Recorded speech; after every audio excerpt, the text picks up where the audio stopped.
This is the Funny Mummies podcast, the podcast for people that hate parenting podcasts. I'm Hattie Ashdown, comedian, writer, actress and mother to two very lively boys. Each show I'm joined by funny mummies from the world of comedy, arts and everyone who can help us in this crazy world of parenting. So settle in as we find the funny side of parenting and being bloody great women.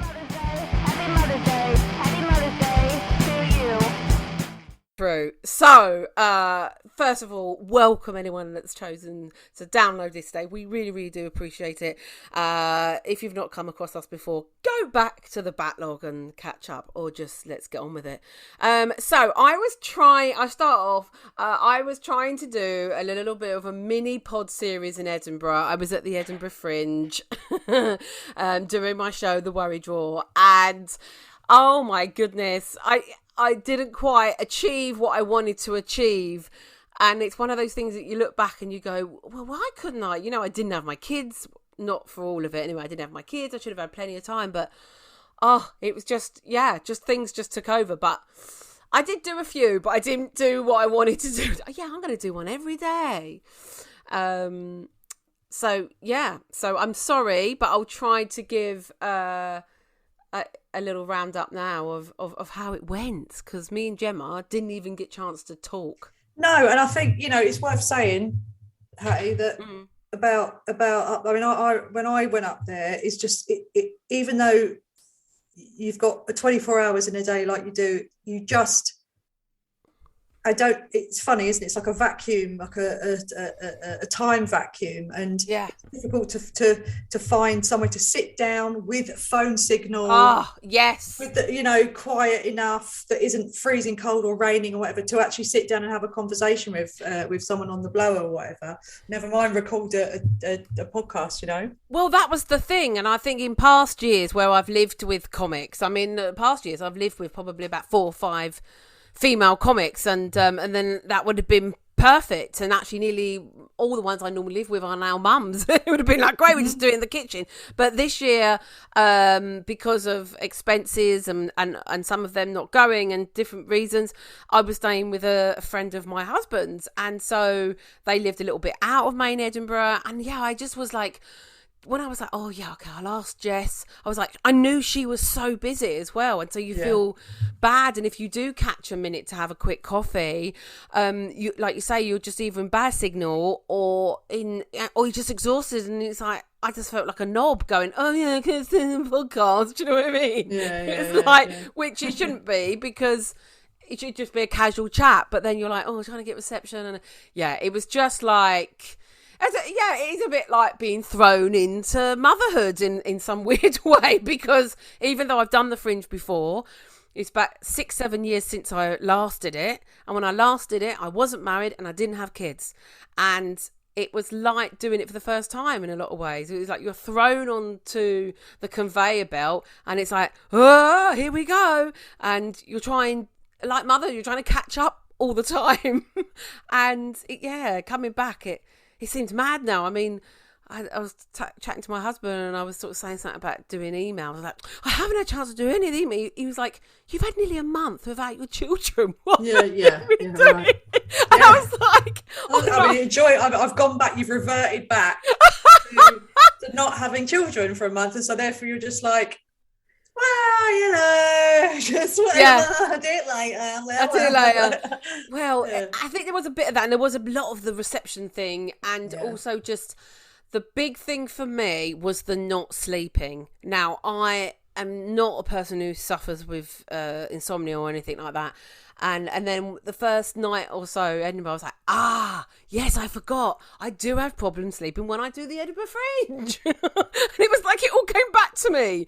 And different friends said, you've forgotten, haven't you? And I was like, again, talked to Jess Foskey, and she was like, it's the adrenaline. The adrenaline is running in our body. So you go to bed and you're just laying there, can't sleep. And then I wake up really early, like ping, like 6 o'clock. And I'm like, I could actually sleep in for once. My show was... Is there a bit of FOMO as well, but a FOMO that also comes with this kind of can't be asked as well? Because I would imagine that's what I'd be like, I want to do everything and see everyone, but I also can't be bothered to. Yes. So actually, in a way, it's like, I could imagine that what I'd be doing was I'd spend a lot of time sitting on the edge of my bed wondering whether to bother to go somewhere or not. Oh, it's so true, Gemma. Yeah. It's so true. And there's nothing else I can compare it to, really. Yeah, Sort of say, oh, it's a bit like when you start university. Or I can't think of anything else that it's like. No.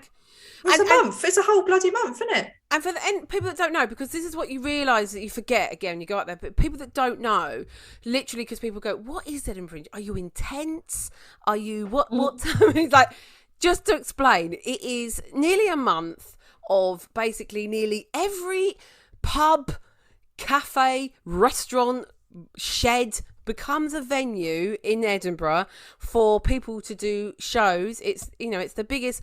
We have to remember, it's not a comedy festival. No. This is what people forget. It's an arts festival. And it has become, the massive part of it is comedy. But so there is so much going on. There is a book festival. It is so huge. And so, no, not camping. You're staying in very, very overpriced accommodation. And that's a whole other thing. Google it. Because it's so ridiculously expensive. But yeah, and now it's just a hyper. You're so right. At the beginning, I didn't let that bother me. Like I was just like, I got my head, in my show. Like, let's do this. And I wasn't bothered about what anyone else was doing. I had a lovely venue. I didn't actually have many comedians in my venue, which started off all right. And then actually I missed not more because you didn't have that. Do you know what I mean? I ended up becoming friends with the magicians, but we'll get to that later. Okay, fine. Yeah, go on. Well, if it worked, so who else was in your? What other sorts of performers were in your venue?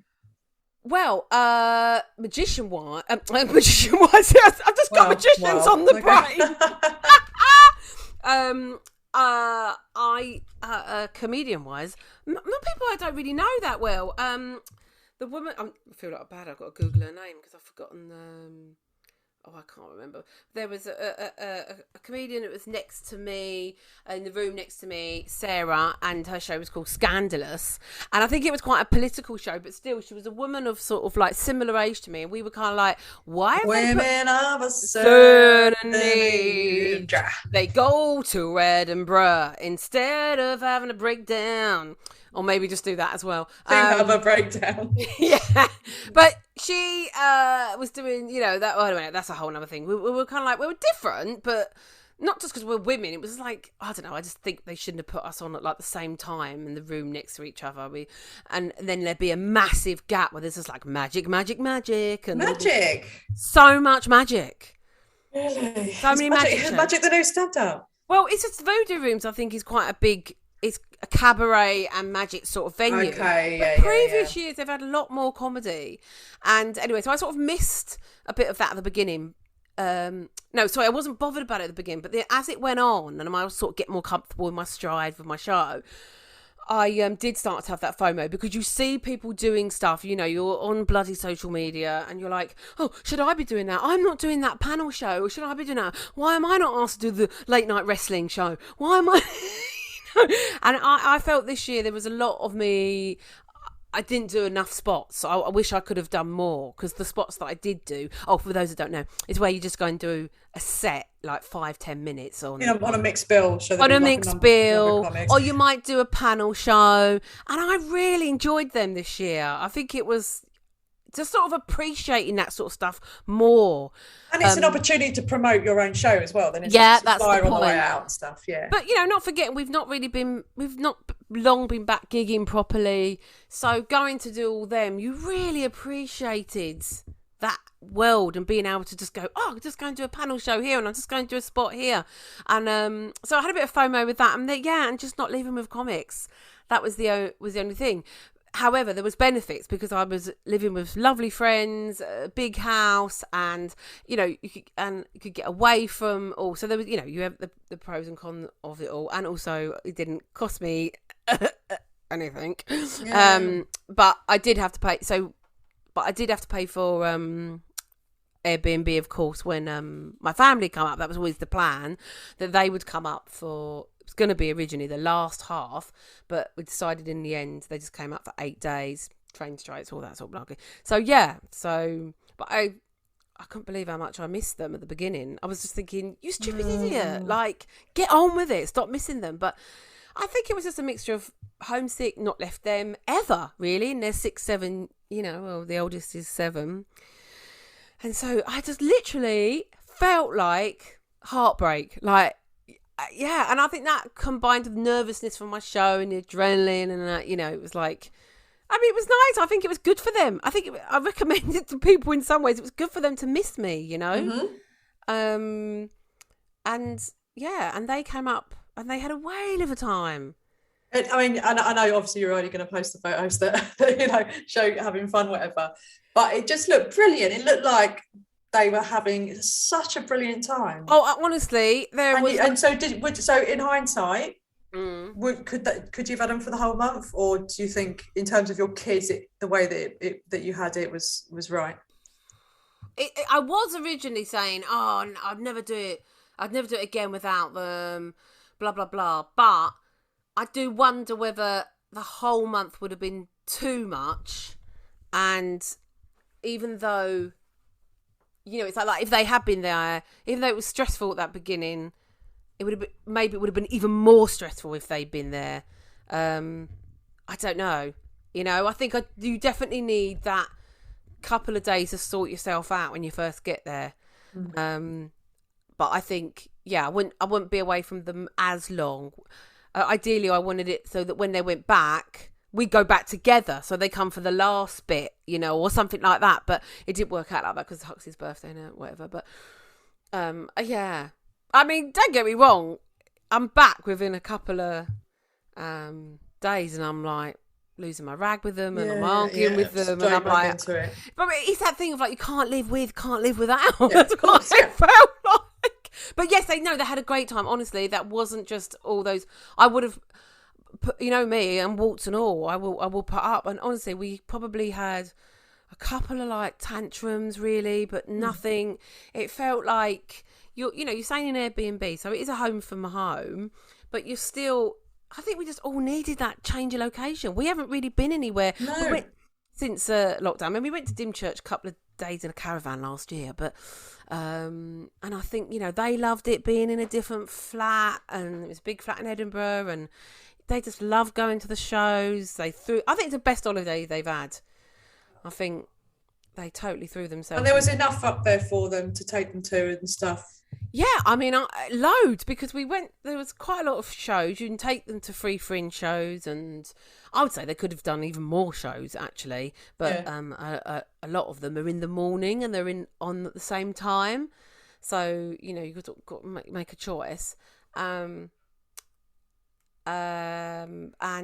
we happened to be staying round the corner from like the world's biggest soft play. And obviously it's like anywhere. There's parks, there's cinema, so you just do that. Yeah. But yeah, we only had, the crappiest day was when we went to Edinburgh Zoo. Do not bother. Particularly do not bother if it's pouring with rain, because we spent 65 quid and it was raining, so every animal was just hiding. If you ask the kids they was talking about pandas the other day. We saw a panda. They were like, no, we didn't. I went, yes, you did. And if you look, one of the videos I shared on if you go to @HattieAshdown, my Instagram page, I think I put it on the Funny Mummies one as well. You can see them dancing, and it's like a panda behind them, but they don't care. I was just like, I just want chips. So that was the only day we got a bit annoyed with them, because it was like they just the whole I think zoos are just wasted on kids. I agree. I think they are. I went to a zoo over the summer, and did you? Yeah, and we went to Cheshire World of Adventures, and that seems to be like a yearly trip. And every time I go, and he doesn't want to fucking go on anything, so it's just like I've got to get the bloody cheaper pre-buy tickets, and so it's just like, so I could have just gone to the fair down the road. But for the sake of what he wants to go on, and it's like I felt bad for about a minute, and I said, no, I've not paid this much money just for you to just go on the one ride. And so I basically pushed him onto a ride, and he screamed for the whole ride. No. I was just just like, you get more dizzy on your trampoline. I was just like trying to force him to enjoy it. Complete bloody waste of money. Making special memories in the half term. I'm just imagining you pushing him onto the teacup ride and going, you get dizzier on a trampoline.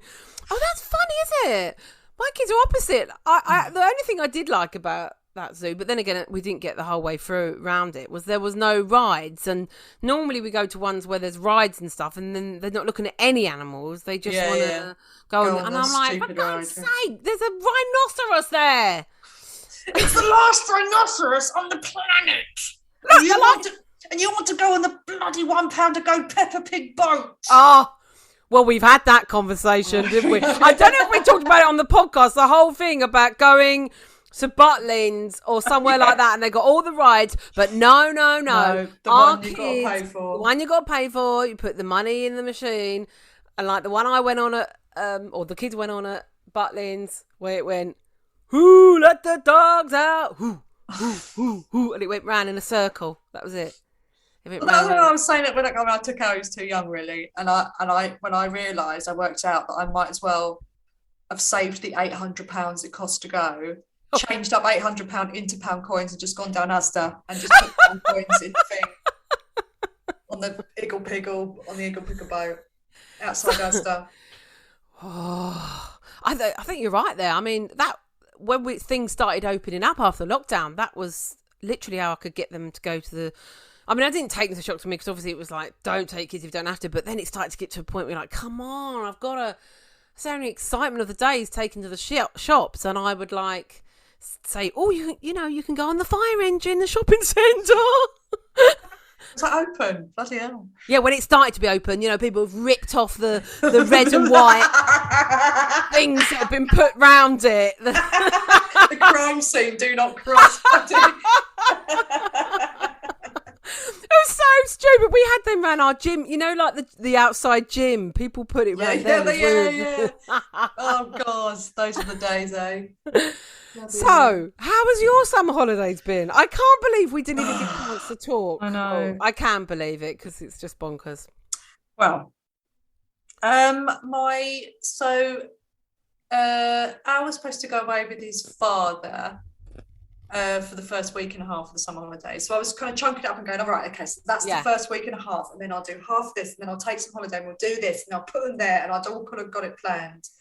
And like clockwork, it didn't work out like that, and Alistair did not. So I had a full care of Alistair for the entire 6 weeks. For the entire 6 weeks? Oh. Yeah. So anyway, through a few, because I've done it a few summers now, I'm a bit more kind of like, okay, this is just about trying to make it as easy as possible. And I spent a fortune really on just on childcare really over the summer. But it was just like, okay, let's just get through this. So that was that. So it's a mixture of childminder. First week was holiday club, and the logistics just didn't work, so I pulled him out. I was just like, this isn't working. Also, he was just like, I haven't made any friends. It's like, oh God.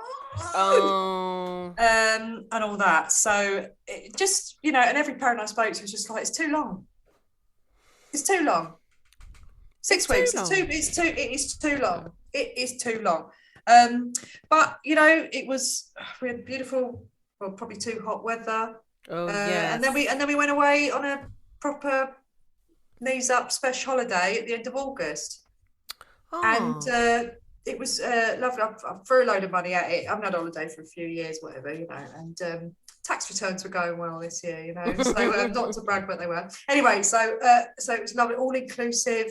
It was amazing. And I said to Al, how's this? I said, good holiday, isn't it? And he said, yeah. I said, how does this compare? And he said, I prefer Butlins. He did! The thing is, I was like, uh-huh. He said, well, I said, why is that? He said, well, there's more to do. And I was like, do you know what? That's fair enough. Fair enough, yeah. If there is more to do, but I says to him, I says, well, your dad can take you next time, because I'm going back there. I'm coming here, mate. You can go over there. So yeah, but it was lovely. Yeah, really lovely. Was this abroad? This was abroad. Where did you say? Yeah, Mallorca. Mallorca. Mallorca. I love it. I'll tell you what. It's all inclusive. I know I keep saying it, but I can't. This also this holiday is like never to be repeated. It's like it really felt like a once in a lifetime thing. It was just that amazing, and also like actually after about 5 days of having like 4 helpings of dinner, because the thing is you go, it's free, and it just completely take the joy out of eating. Really, right, yeah. Because it's like, oh God, I've got to eat again, and I like that, and I like that, and I like that. So you just have a plate of everything. And if I had one virgin mojito a day, I had about 12. So I'm surprised I have any teeth left in my head. They are full of sugar. That was great. 12 puds, bit of fruit. And so, but did you? Because it's all in the hotel, I guess. So I guess that's the only thing is, was you fed up with being in the hotel? Did you not mind it? Were you like, great? No, I don't. It was so we had kids. There was a kids club, so we'd go into the kids club. We did the same thing every day: breakfast, kids club, 10 till 1, go off for lunch, pool in the afternoon. It was brilliant. You literally went off on your own when you was in the kids club. Well, I was with my mate, with my other single mum mate. And so we'd get a lounger and just lie and just talk. Sometimes not talk. It was brilliant. Oh, that is recommend. Recommend, because a lot of people I know, even people with with their partners or whatever. Just I spoke to my friend last night. Actually, she went to where did she go? Did she go Turkey? For 3 weeks, and she said it was actually too long. My God. She was like, it was too long, really, and just like it's that thing of like it's not completely a holiday. It's just your kids in another location, and I think it is if you still got to do. I don't know. I think they were obviously. I don't think they were definitely not all inclusive. I don't think so. They were. They still got to do a certain amount of cooking, probably, and a certain amount of washing, and there was no one looking after the kids. No. So, but you see, saying that for me, obviously, we've gone on holiday before, and it's felt a bit like that. But Edinburgh didn't feel like that. It really did feel like. A break. A break. Yeah. I can't believe it's saying we've only got 10 minutes left. How have we done that? It's so you're back. So I'm back. And little and the baby started school. He's doing that staggered thing. A lot of people, I don't know if other people have this, please tell me, because it's a nightmare where they stagger it. So he did this week, he's done like an hour a day. Next week he's going to do mornings all week. Just get him into school. Let's get him in. So then the following week, he doesn't start until like the 19th. He does a full day. And he's ready. He's just like... The 19th? There's nearly bloody half term. I know! He just thinks he's in trouble. He's like, why am I only there for an hour? So, but yes, that will... It's a combination because he's been so cute at the moment. He's been quite sassy, but he's been quite cute. And so I'm feeling that. I am feeling that feeling of like, oh, but then I'm also going, but half terms come around ever so quick. So... when you're your first child, you sort of go, oh, that's it. They're in the institution now, and then you realise no, but there's lots of holidays, and it's fine. You'll see them a lot again. So we should we're just trying to keep things a little bit shorter with this podcast as well, because we know you mummies and daddies. I hope daddies are listening. But we should say, in a nice sort of full circle, I ended up doing my show last night because I wanted to record it. I didn't get a chance to record it in Edinburgh, partly because you never knew how many audience you were going to get. So I was like, I'm not going to pay for someone to film it and blah, blah, blah. Anyway, so I was so lucky last night. I managed to get Next Up, who are an online comedy. They're like Netflix, but for comedy. Mm-hmm. And so they came and filmed it. They bought their 4 cameras. It was brilliant. I felt like Mariah Carey. It was brilliant. And they were there. And I wanted to do this sort of London show to record it. And then the Queen went ill. in the afternoon, and I was sort of saying like, oh, can you hold on for one more day? Hold on for one more day. Please don't go, Lizzie, during my show. And I telling you now, the spooky thing was 2 minutes before I went on, everyone's gone through, and I could see people looking at their phones, and I looked, and someone went to me, she's died, and I've gone, oh, for fuck. And I had to make this split decision about whether I was going to mention it or not. And I decided not to. And I think it was because of the filming. I think because of the filming. Good for you, yeah. And also I've got a time limit. Such a pro. I'm such a pro. But there was little hints at it, because if you do or don't know my show, I'm not going to be doing it for many more times. I'm going to do it 8th of October in Manchester for the Women in Comedy Festival. So if you live in Manchester, please come and see me at 5 o'clock at the Fitzgerald. There's stuff about loss and mother and daughter loss, so it was very apt, and I knew that most people did know, so I think people said I did it perfectly. There was little nods to it, but so where was you when you found out? It's all that sort of thing. Yeah. Were you at work? I mean, I was her being ill and stuff, so it wasn't like a big shock, was it, actually, when the news came through? Yeah, I was I travelled through Victoria, actually, and it was getting quite busy. People clutching flowers and what have you. Oh, yeah, and then I got home, and I was just on the sofa with Al, and I said to him, "Oh, the Queen's probably going to die today," And I was just sat on the, and he was watching YouTube. I said, "Right, turn that off. I want the news on." so yeah. Well, let's just round this off then with what it means to our kids and as well, because I thought Hux would be really upset, but he wasn't, because he sort of like, they're quite, at my school, they're quite traditional, and he sort of talked about it before, saying, she looks after us and all this sort of thing, and I'm like, I think I can be honest today, I'm not really a traditional royalist in any way, but obviously I respect her as a woman, but what about you? Yeah, I mean, Al doesn't really care. He hasn't really got an opinion at all. But I think it's just that, God, what hasn't been said. But it's just like, oh God, like, what does this mean? Like, what does this mean for our country? And I think, and it's that for me. It's like, what does this mean for our country and our culture?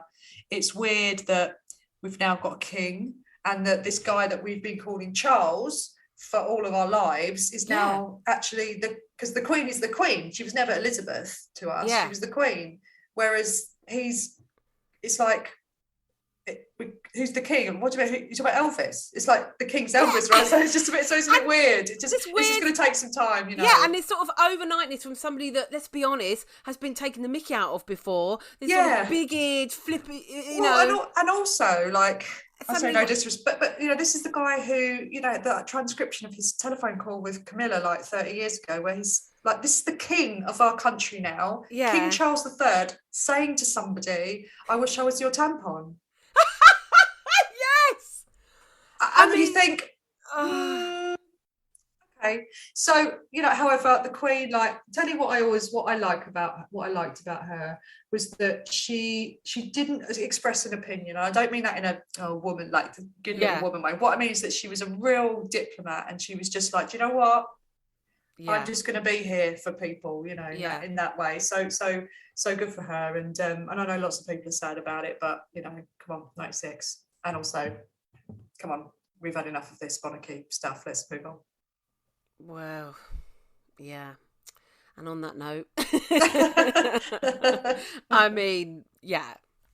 I mean, for anyone, obviously I know it triggers stuff for people because, like, like for me, my mum loved the Queen. She was that generation of being a young girl when she was a young queen. Mm-hmm. So, obviously it makes me think about my mum. And the first person I thought, I want to tell mum, even though it's been 6 years since my mum died, I still think she's the person I want to tell. Yeah, and I reached out. My mum's overseas at the moment, and my mum, I'd text her saying, Are you okay that you're not here? Because my mum has become a bit of a royalist as she's got older. Yeah. And so I did text her saying, I'm sort of like, you're all right. Like, are you missing out? And she said, I kind of, wish I was there really. But it's comfort. Don't you think a lot of people follow it and stuff for comfort? I mean, yes, yeah. Watching today, where he Charles had to come out the king, had to come out and greet people. Elvis, what? See? Elvis. What? Elvis came out and greet people within less than 24 hours after his mother's died. He's had to come out and greet people. I didn't even want to see the milkman, let alone greet loads of people. Yeah. So he's greeting people, and then I just saw someone like kiss his hand. Yeah. And you're like, no. But I think people just get so. Yeah, that's the thing, isn't it? Though I was like, we're not peasants. We're not the. Yeah. You know, and that's the thing that I struggle with. Also, have you seen his hands? Where have they been? No, answer that. That's disrespectful. And watch us get taken off air. No, but he did a lovely speech. I haven't listened to it yet, but I will have a. No, he did do a very nice speech. I saw, and also he said like Liz Truss came in, and they sort of filmed the beginning of them, sort of her coming in, and he said it's small talk, obviously, and he said, I've been dreading this day, you know, or I've been dreading, you know, I know I've been prepared, but I've been dreading it. I don't know if it's referring to meeting Liz Truss or, but you know, and you think, you know, it's just like. Oh. But he's been, you know, you could look at him and go, "Cool, he's doing this and doing that," but this is what he's been trained for. For 70 whatever years. Yeah, I'm not saying like this is what he's been trained for. Get over it, but I just mean this is what they've been trained for. So he has to, But so far, you know, good luck to him. Okay, thank you so much for listening. We're gonna have to run now, but watch this space for what's coming up next. Keep sharing, keep liking, keep downloading. Thank you, Gemma. And anything else you want to say? No. Keep seeing comedy at Soho Theatre. Cool. Keep seeing comedy. Go out. Leave your house. Come on. Yes, living. Don't worry about it. Go find some free comedy, cheap comedy. Just go and see it. We need it more than ever. I'm going to see Kim Noble at Soho Theatre. Come to that if you want to see something really weird. Oh, yeah. Well, it's only for like people who are like really into comedy. Yeah, if you really like really weird stuff. Anyway, bye. See ya. Bye. I don't know how to stop it, but it's going to just stop in a minute, I think. Oh. I loved this last bit. You've been listening to the Funny Mummies podcast in association with The Other Woman Show with me, Hattie Ashdown. Thank you to Gemma Beagley and our guest today. Please see the write-up in this episode to find out how you can follow us and our guest online. This show is edited by Alex Holland, recorded via Zoom. The show also goes out on Thursdays on Soho Radio as part of the Other Woman Collective, where often you can hear the full music version of the show. If you'd like to support us and get lots of goodies like a video version where you can see our mugs, go to Funny Mummies on Patreon, where you can buy us a coffee or maybe an hour's childcare. Thanks very much for listening. Keep subscribing and telling your friends. It really, really does help. We'll see you next time for a dose of Mum and Tonic.